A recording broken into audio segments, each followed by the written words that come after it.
居然敢在办公室吃方便面，扣掉你这个月10万的项目提成。多少？10万？我为了那3800万的单子，连熬3个夜改了17版方案，现在就因为吃了个方便面，你就要扣我10万奖金？新月科技员工行为规范第10条，办公区域内严禁食用气味刺鼻的食物，违者扣除当月绩效奖金。现在是凌晨3点，我赶着改方案，饿到胃抽疼，不吃方便面，我能吃什么？我不管什么理由，规矩就是规矩，没人可以例外。行，既然你这么爱讲规矩，那从今往后我就严格按规矩办事。新来的女总监，新官上任3把火，居然找上郑总立威。公司全年4个亿营收，但郑总手上那83个核心客户就硬生生做下2亿6千万的业绩啊！找他立威，这不是搬起石头砸自己的脚吗？郑树泽，你给我站住！你信不信我现在就接手你全部的项目？随便你。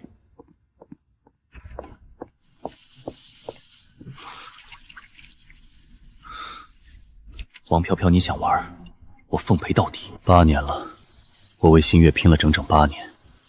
游戏开始了，我会让你看清楚，谁才是新月真正的顶天柱。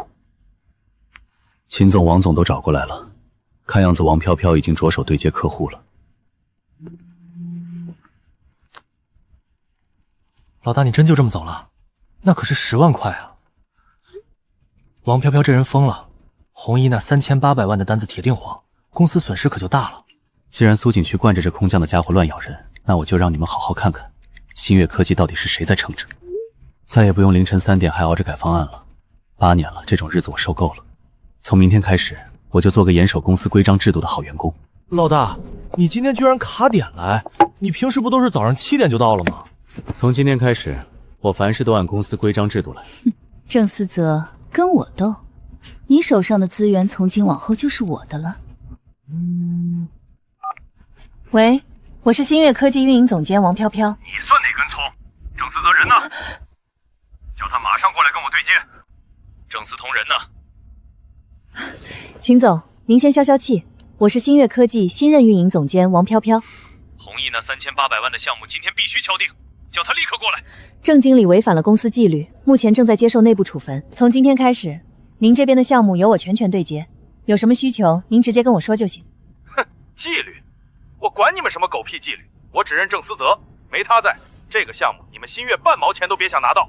秦总，请您注意言辞，我们新月是正规大公司，靠的是完善的制度与流程运转，绝不会因为某个员工不在就耽误业务进度。放你雷霆的狗屁！什么流程不流程的？你看得懂我们工地的图纸吗？懂工期节点怎么排吗？知道2期工程有几个关键节点吗？少拿你那套虚头巴脑的玩意儿来糊弄我！你简直不可理喻！去把苏景涛叫过来，听听你说的这蠢话。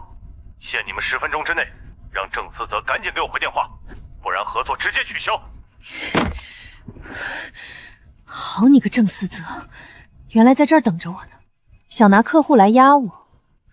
我倒要看看，离了你郑思泽，新月是不是真就赚不到钱了？好，老大，我的哥，你总算来了。昨天下午秦总没找到你，电话打到我这儿骂了整整半个小时。哦，他骂你什么了？问方案怎么还没过中检？还有恒安通讯的司总也找你，急得不行，说有紧急变更要沟通，电话都快给我打爆了。弘毅的方案我传共享盘了，你自己核对下格式。司总那边我没空接。没空接？我现在只按公司制度干活，只做好自己分内的事。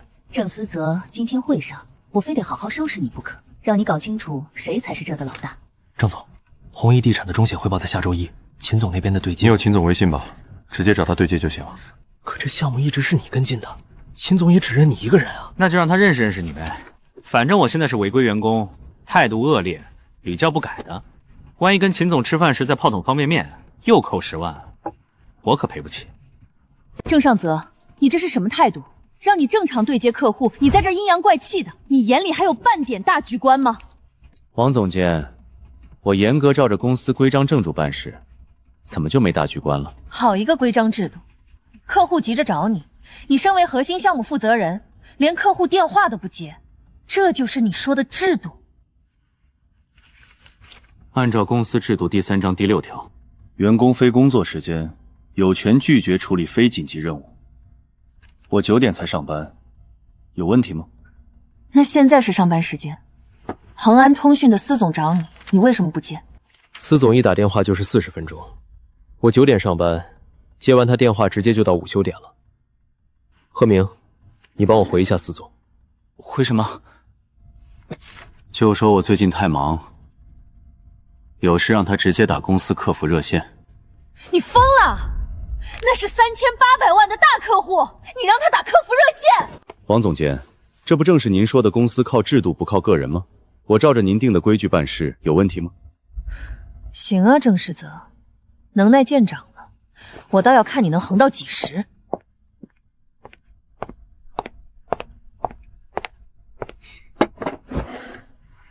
老大，你到底打算怎么样？是不是找好下家准备辞职了？没有啊，我在这儿干得好好的，辞什么职？那你今天这闹的是哪一出？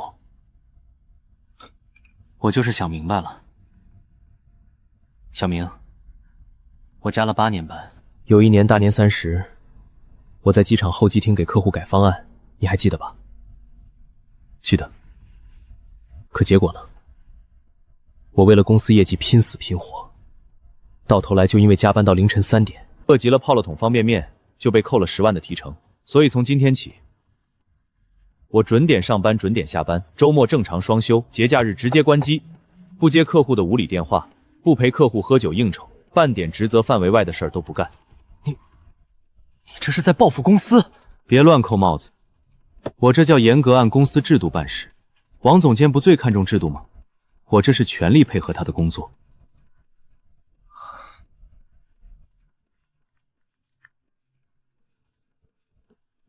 喂，徐总您好，我是新月科技的运营总监王飘飘。郑总监近期工作有调整，2期项目的事儿以后由我来跟您对接。郑思泽人呢？他眼下不太方便。徐总，2期项目的资料我已经看过了。2期系统底层架构接口，你们打算怎么跟我们现有的老系统衔接？那个底层架构的接口方案，我们技术部门还在。正在什么？郑思泽闭着眼都能画出来的构图，你就跟我说一句正在？王总监，我不跟你绕弯子，让郑思泽来找我，旁人我一概不认。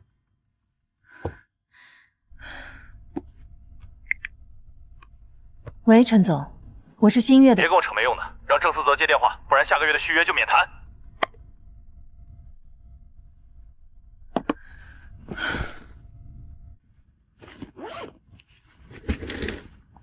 老大，你这就下班了？我提前2分钟收拾东西，6点整出门，符合制度吧？哼，怎么了？昨晚做贼去了？秦总简直是个魔鬼，他昨晚给我打了11个电话，从晚上8点一直缠到凌晨1点。哦，秦总就这性子，对接方案一直都这样，习惯就好。习惯个锤子！他说方案里有17处要改，每一个细节都要跟我掰扯40分钟，我改的眼睛都快瞎了。结果他最后一通电话说，他觉得第13个修改意见想差了，他自己想错了，又让我改回第1版。公司会记着你的辛苦的。老大，你是不是故意的？你就是想看我出事。小明，饭可以乱吃，话不能乱说。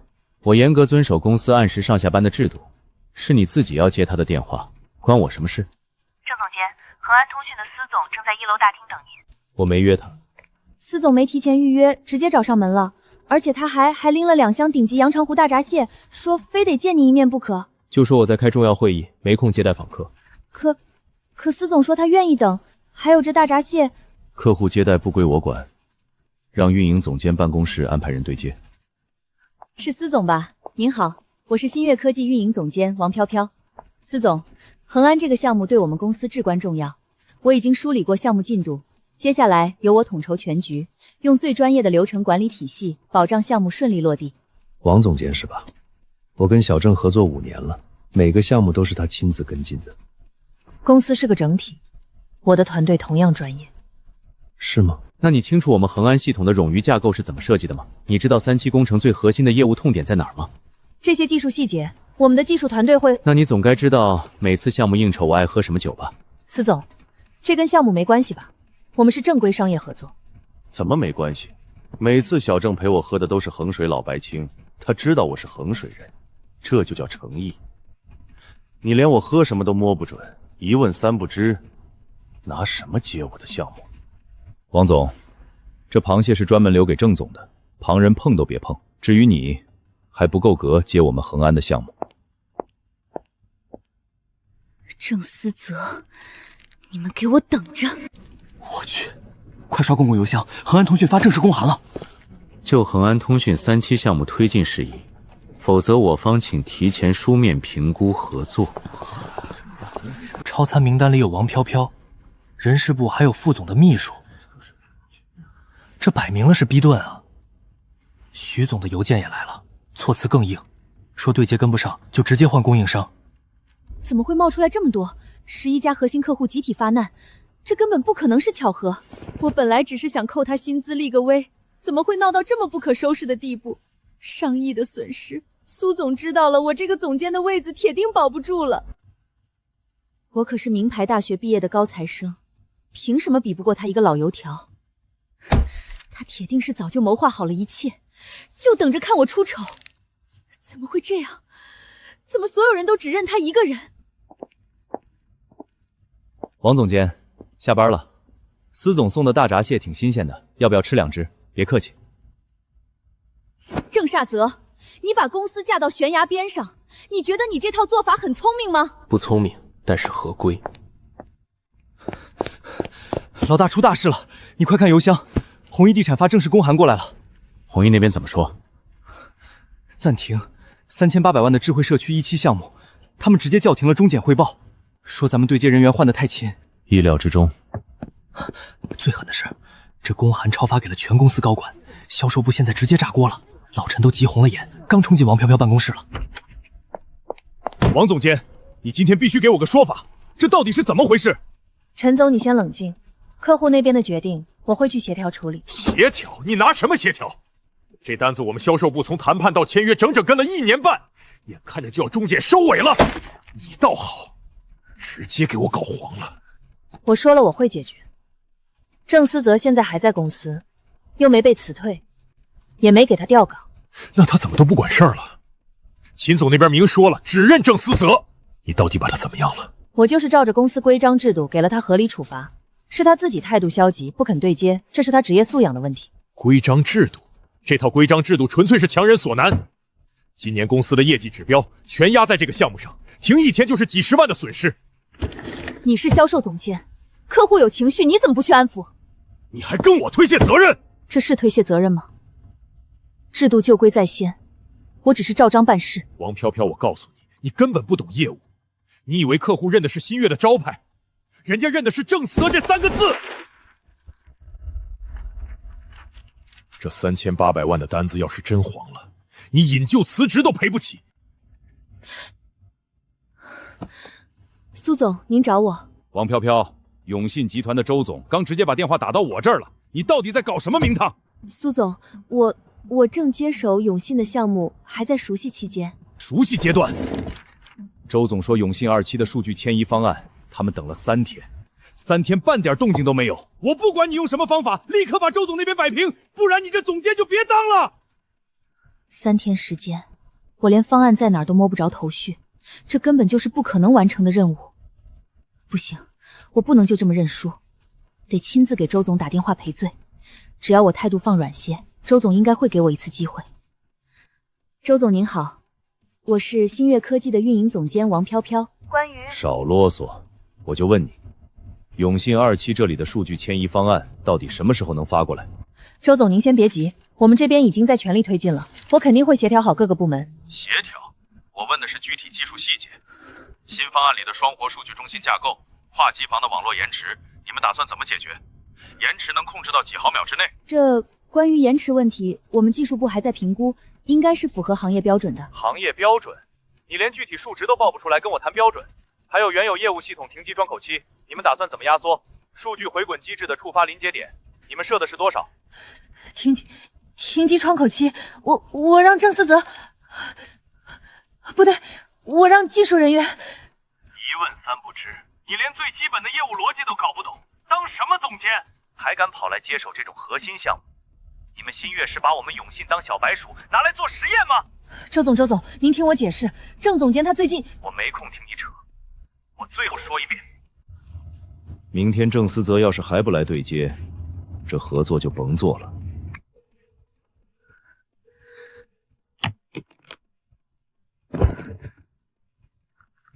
老大，你也太神了！行政小妹刚说，王飘飘在办公室被永信周总骂了整整40分钟，挂完电话瘫在椅子上3分钟没动，脸白得跟纸似的。外行指挥内行，还硬抢方向盘，翻车是早晚的事。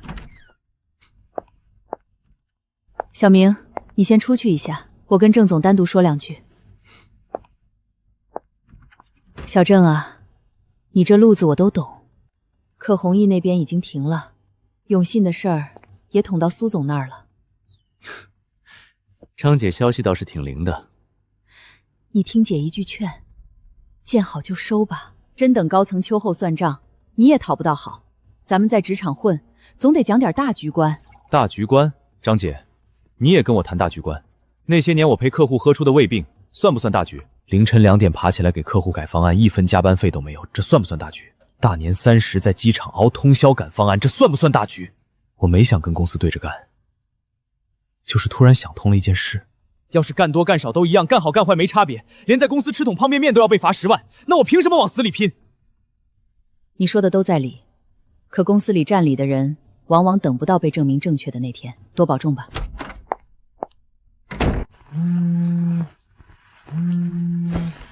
请问是郑思泽吗？自我介绍一下，我是华昌资本的吴总，瑞恒科技背后的资方。原来是吴总，找我有何贵干？圈子里哪有不透风的墙？郑总在新月受的委屈，我略有耳闻。不知郑总今晚有没有空？我想请你喝杯茶，私下聊几句。可以，时间地点是？事情怎么会走到这一步？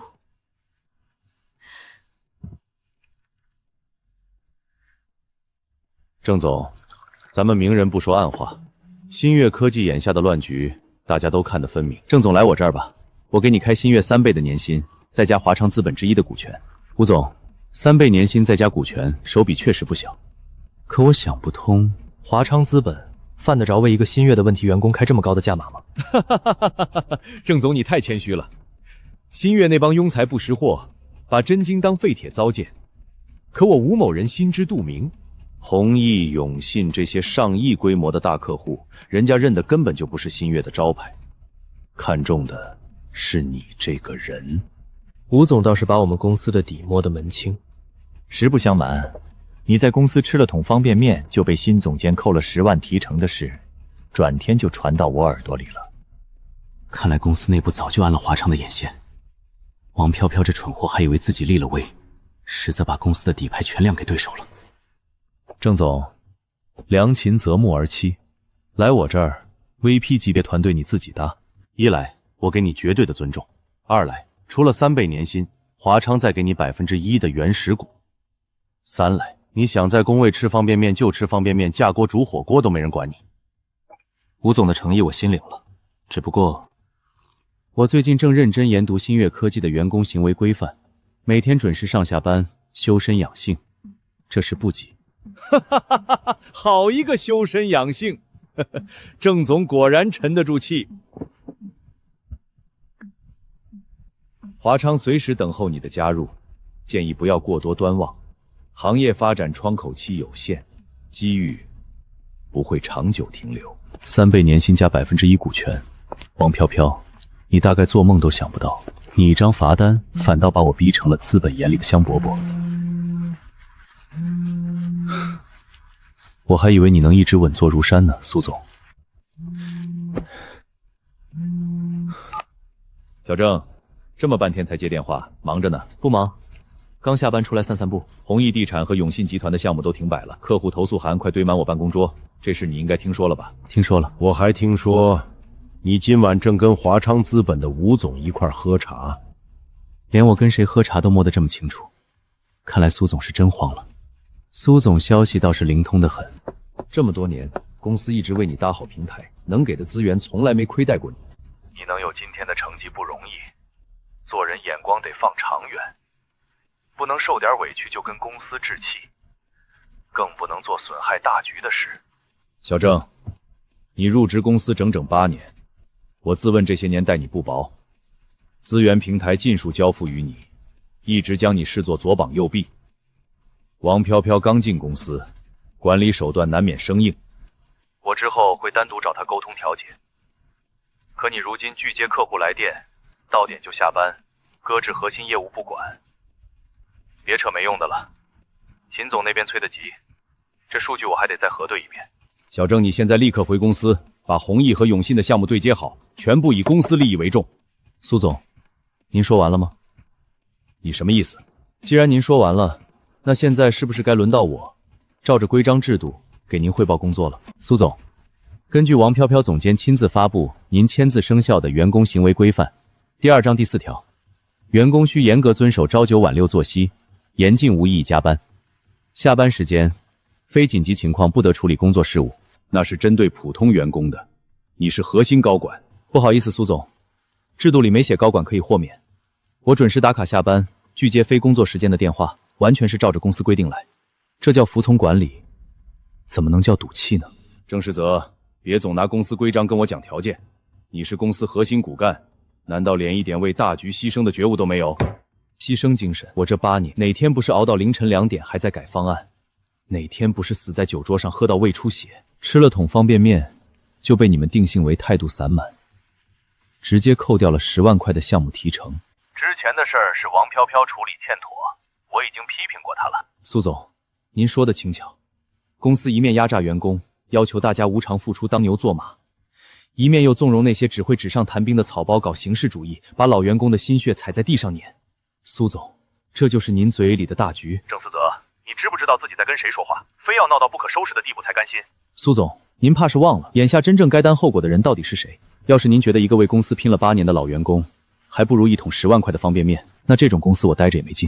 小郑，你先冷静点，这事儿咱们可以坐下来慢慢谈。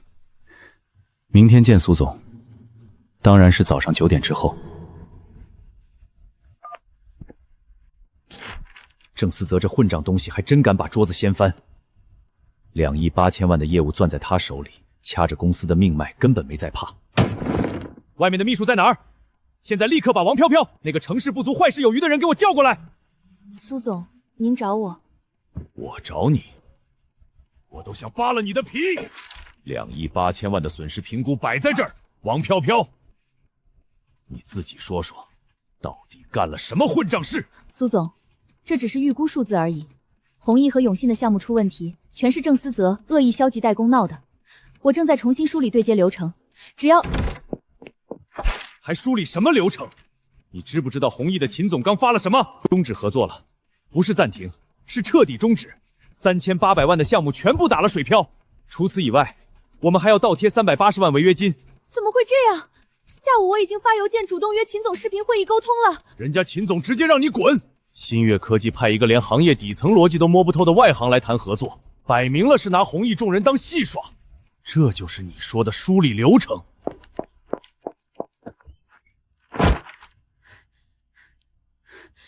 苏总，情况彻底失控了。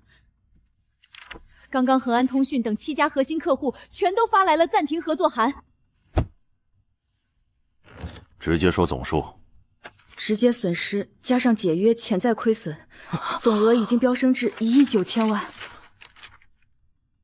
1亿9千万，才5天功夫，就因为你为了立威，非要罚他那桶方便面的钱。苏总，我立刻想办法补救，我亲自去给客户道歉。你什么身份？在客户眼里，你的道歉一文不值。立刻通知所有高管到会议室集合去，告诉郑思明，今天这个会他必须到场。同意的是王飘飘，你还有什么好解释的？苏总，客户流失的根本原因是郑思泽不顾公司利益，天天准点下班，拒接客户电话。他要是不摆烂，根本不会变成这样。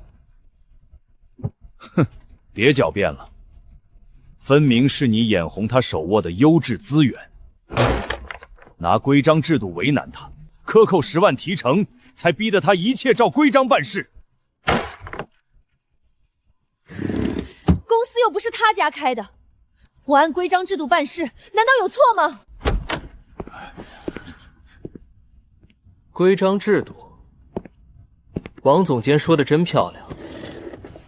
我今天过来，就是想和大家好好探讨一番。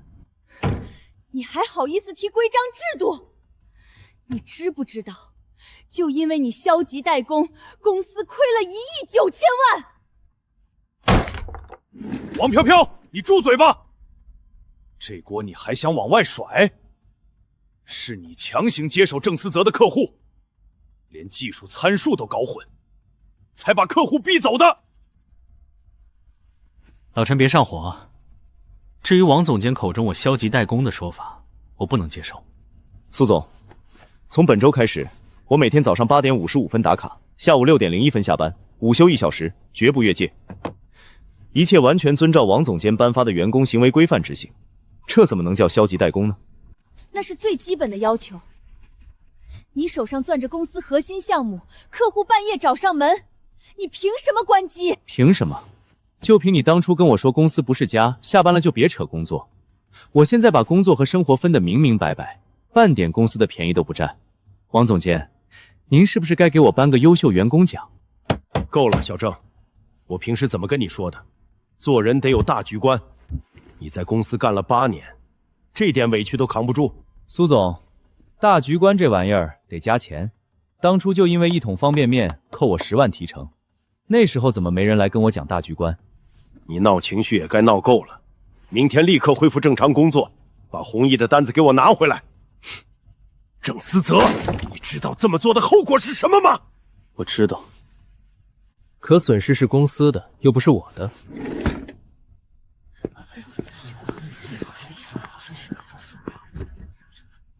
苏总想让我复工也行，先把那10万块罚款一不分不少退给我。老大，你疯了！你居然敢当着所有人的面顶撞苏总，就不怕他跟王泡泡串通一气，直接开除你？开就开呗。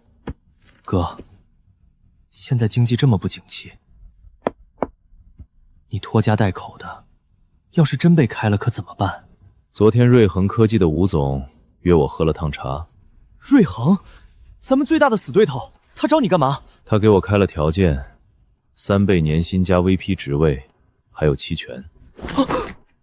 我去，3倍！8年了，我把新月当自己家，换来的却是卸磨杀驴。既然要博弈，那就看看谁手里的筹码更足。出大事了！你们刷行业群了吗？郑总要跳槽去瑞恒的消息都传炸了。糟了，秦总刚打电话过来，张口就问郑思泽是不是离职了，说人要是走了，他们手上的项目全跟着郑思泽走。合计2亿4千万的合同额，眼看全要飞了，公司都快被掏空了。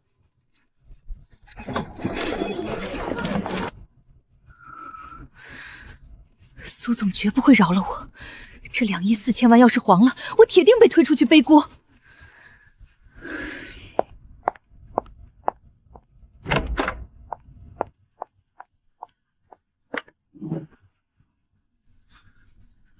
郑总监，王总监有何指教？之前的事是我太死板教条了，我已经跟人事部申请撤销对你的处罚，那10万块提成今天下班前就会打到你卡上。哦，王总监怎么不提规章制度了？公司现在正面临2亿4千万的亏损危机，算我求你，你立刻恢复对接客户，把项目稳住。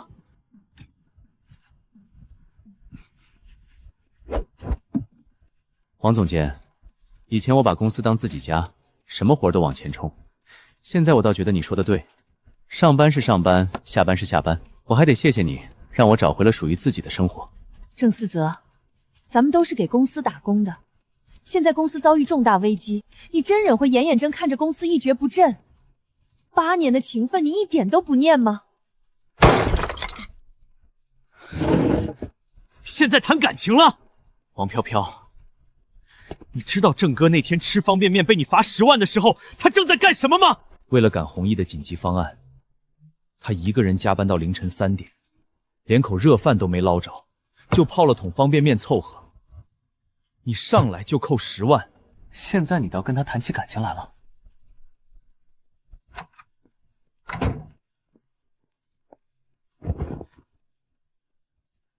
凌晨3点，我差点亲手毁了公司最拼的人。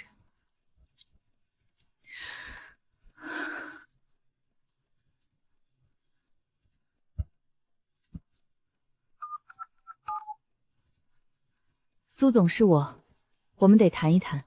老大，我真搞不懂，王飘飘今天都低头服软认错了，10万块也说要退给你，你怎么还不顺着台阶下呀？真要把公司搞垮吗？贺明，你觉得这是10万块钱的事儿吗？难道不是吗？老大，你真打算就这么跟苏总杠下去？不过是他们居高临下的施舍罢了。今天他们能因为亏损退我10万，明天就能找别的由头再罚我20万。那你到底想要什么？我要的是从今往后这家公司里再也没人敢因为一桶方便面罚我。我要让苏景偷听清楚，新月科技的底牌是我郑思泽。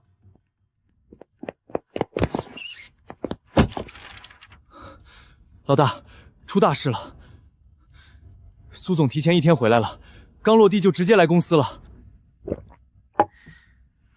比我预想的慢了半天，看来昨晚宋总没少在电话里跟他诉苦。哥，你还有心思喝咖啡？前台小张说，苏总一进门脸就黑得像锅底，直接把所有高管叫进去，开了足足1小时的闭门会。刚才行政那边透了点口风出来，苏总让人把你这8年所有的项目数据都调出来了。看我的数据，估摸着他现在正算一笔账，算算要是杀鸡取鞍，这只鸡到底能割下多少肉来。郑总监，听说客户那边的解约函都快把法务部的传真机给堵爆了，您这次是不是闹得有点过了？郑总监，董事长让您现在去一趟办公室。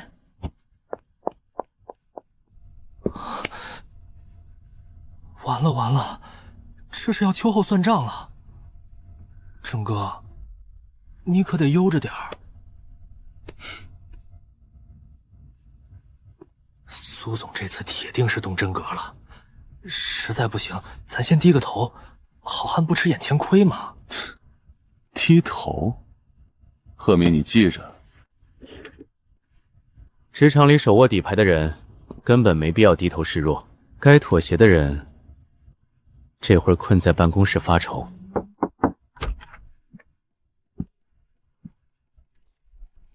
苏总，您找我。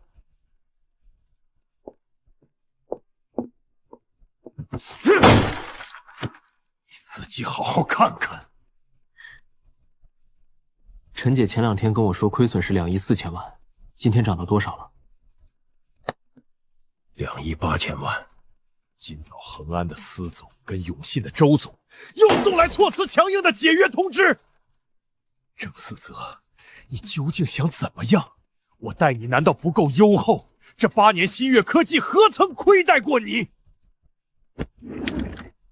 苏总，这话该反过来讲，是新月科技辜负了我这么多年拼出来的业绩，更是糟践了我这么多年付出的心血。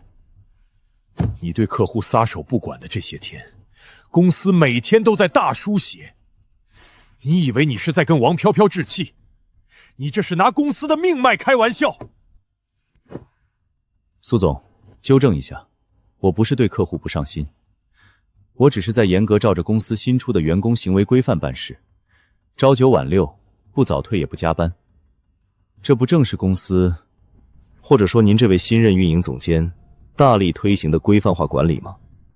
我作为老员工以身作则，不折不扣照着执行，我到底错在哪儿了？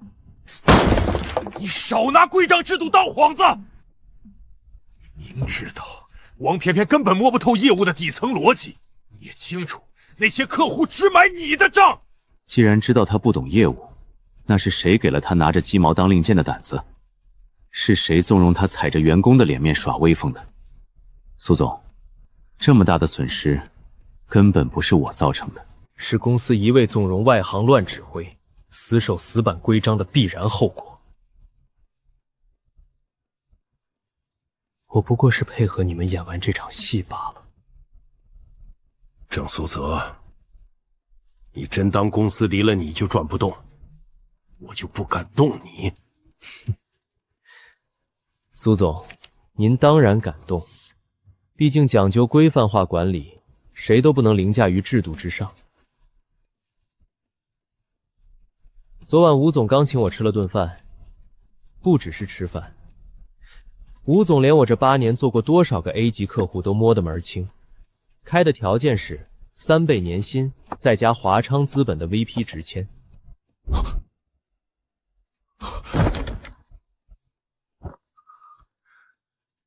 你居然真跟华昌谈上了？就是吃顿饭探探底，这是最基本的职业素养。毕竟新月科技连我吃桶方便面都要斤斤计较，我总得给自己的后路盘算盘算。小郑，咱们认识9年了，你刚来公司的时候，简历上写着能吃苦。这9年，你的努力我都看在眼里。公司走到这个阶段，确实需要推行规范化管理。王飘飘的出发点没问题，但他极端粗暴的行事方式，我绝对不认可。关于扣除你10万提成的事，我已经吩咐财务撤销了。不止如此，10万块今下午就会全额打到你卡上。这事是委屈你了。苏总，退钱不过是纠正了你们犯下的低级错误，本就是理所应当的，算不上什么恩赐，更算不上委屈。我就知道你小子没那么容易打发。看看这个，从今天起，你正式升任项目管理中心总经理，统管项目1部、2部、3部，直接向我汇报。至于年薪，直接在原基础上上浮80%，再加项目突出贡献奖，上不封顶。怎么样？这份诚意够不够留住你？这顶多算涨薪而已。是我用2亿8千万的教训帮公司算清的明白账。我要的是从今往后这家公司里再也没人能随便给我开罚单。这小子早就不是当年那个只会埋头加班的毛头小子了，野心远比我预想的大。这是我上飞机前就备好的，本来不想这么早拿出来，现在看来不得不给了。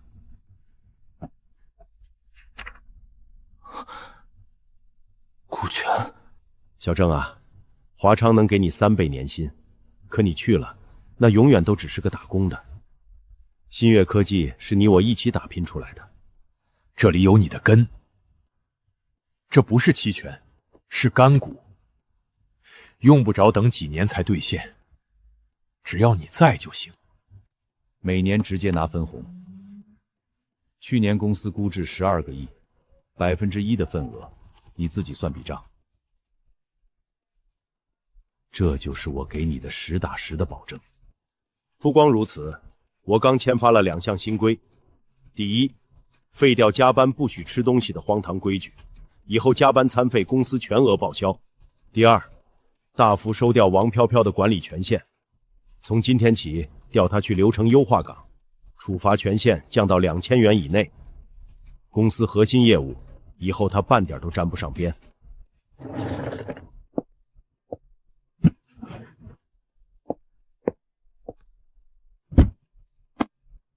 以后你在公司想吃就吃，谁敢因为这事儿扣你半毛钱，让他直接来找我。谢苏总，不过光麻辣牛油的可不够啊，再添2箱番茄牛腩味的。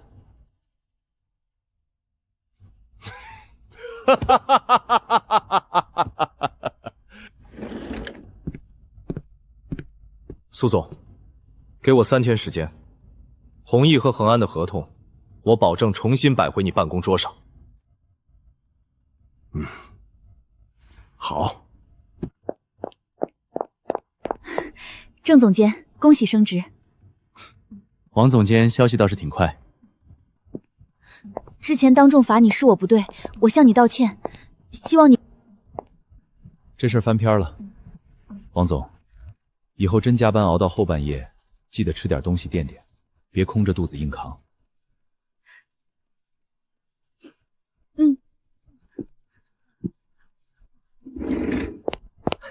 老大，你也太牛了！刚行政发了邮件，王飘飘直接被一撸到底，调取管流程优化了。贺明，把弘毅和恒安这2天的所有对接记录整理好，5分钟后发我邮箱。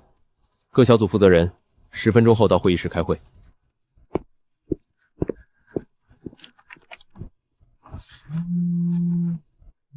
喂，新月科技是吧？再让那个什么都不懂的女总监来跟我扯皮，咱们就直接法庭见。司总，我回来了。之前的项目，现在按我的规矩重启。重启？郑思泽，你小子可算露面了。你是不知道，这几天我被你们公司新来的女总监折腾得够呛，1天3通电话，张口闭口都是她来负责。司总消消气，人员调整难免有段磨合期。磨合个锤子！他能负责什么？他知道我们恒安的服务器架构是怎么搭的？知道3期灾备方案要兼容哪几套老系统吗？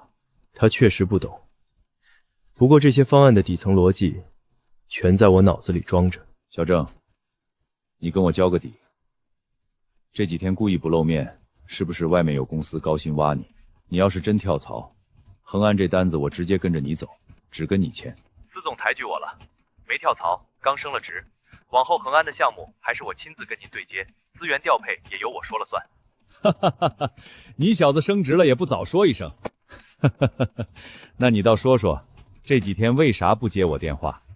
我前前后后打了27个，给我亲儿子1年都打不了这么多。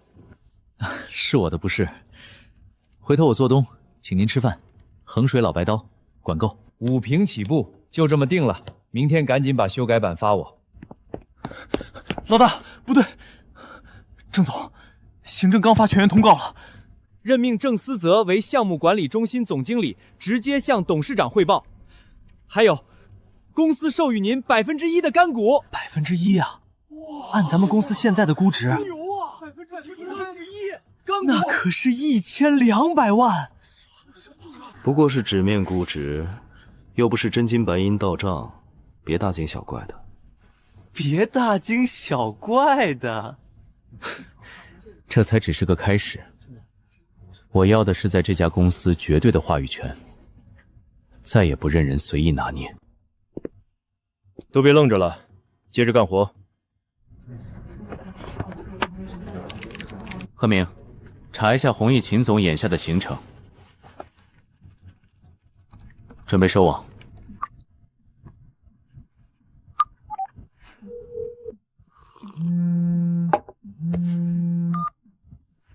小郑，你可总算舍得打电话了，我还以为你人间蒸发了呢。秦总，好久没联系，弘毅的项目，我想再跟您聊聊。哼，有什么好聊的？解约函我都让法务发你们那边了，怎么？你们那个啥都不懂的王总监搞不定，又把你推出来顶雷？我跟你说，我绝不吃回头草。我知道这段时间公司内部管理乱了套，给您添了麻烦，但弘毅这项目的方案是我亲自带队熬了2个月做出来的，3800万的投入，可能完全兼合弘毅现有底层数据，还不增加2次开发成本的，屈指可数。您要是换供应商，少说得多等3个月，多掏500万。秦总，您给我1天时间，明天我亲自飞过去。把调整后的方案当面给您过一遍，要是您看完还是执意要终止，我绝无二话。该赔的违约金1分不少，我郑思泽个人专程给您赔罪。你亲自飞过来？对，明早头一班飞机。行，明天下午2点，我工地办公室，过时不候。郑总，加班辛苦了，我特意下楼给您买的牛肉饭，加了双份肉，别总吃方便面了，伤胃。放桌上吧，谢了。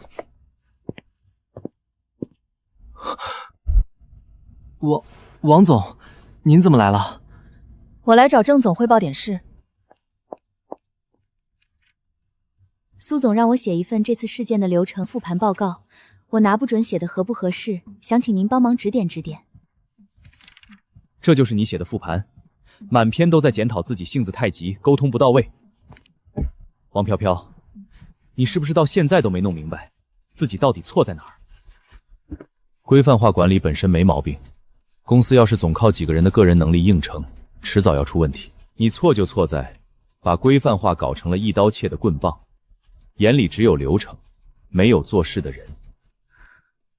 别光写自己哪里错了，也写写你处理中对的地方，把真实的业务逻辑写进去，比写100句我错了的空话管用得多。我懂了，我回去重写。郑总，您之前明明说过公司不是家，为什么你现在又愿意留下来通宵赶工？并不冲突，公司本就不是家，我现在愿意多扛事，不是死板规定逼迫，也不是上级施压，而是如今这块业务我说了算，是我自己心甘情愿的选择。听明白了吗，王专员？我清楚了，郑总。郑思泽，你架子倒是不小，先前电话微信一概不回，现在带着助理找上门，真当我综艺是急事，来去全凭你心意？秦总，之前没能对接确实是我的错，但我今天过来不是闲聊，是带着能给弘毅增收的方案来的。增收？你们那位王总监连项目融资比例、商业配比都弄不明白，拿一堆毫无用处的流程搪塞我，这就是新月所谓的增收？这回头草，我秦某人绝不吃。王总监不懂业务，所以他拿不出这个。这是我根据弘毅目前2期地块的实际情况，连夜重构的方案。哼，你不是在新月摆烂吗？还有空做方案？摆烂的时候脑子比较清醒，正好能看出你们旧方案里的致命漏洞。漏洞？少在这儿危言耸听。旧方案里，你们把南侧的商业街和北侧的高端区进行了硬隔离，表面上看是保证了住宅的私密性，但实际上直接切断了商业街40%的人流导入。不仅如此，你们预估的资金回劳周期是18个月，但我重新做了模型，只要把地下车库的动线微调，配合智能导引系统，商业街的开业时间能提前3个月。这数据是你一个人做的？这3个月的时间差，光是商铺租金和资金利息，就能给红叶多挤出至少2000万的净利润。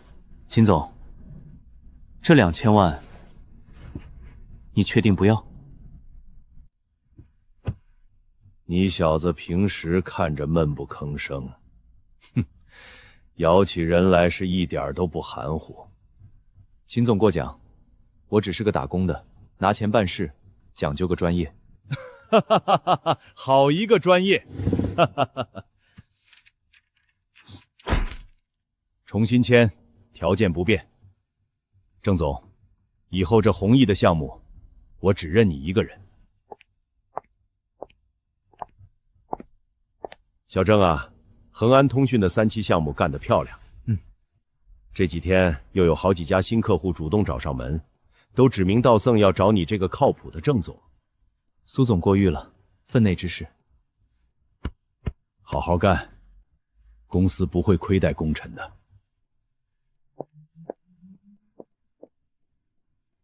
10万块一碗的方便面，我靠实力赢回了尊严和地位，值了。